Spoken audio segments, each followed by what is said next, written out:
بسم الله الرحمن الرحيم الرحمن علم القرآن خلق الإنسان علمه البيان الشمس والقمر بحسبان والنجم والشجر يسجدان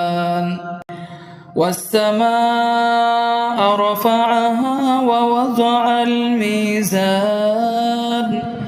ألا تطغوا في الميزان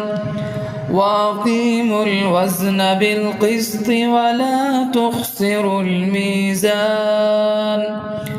والأرض وضعها للأنام فيها فاكهة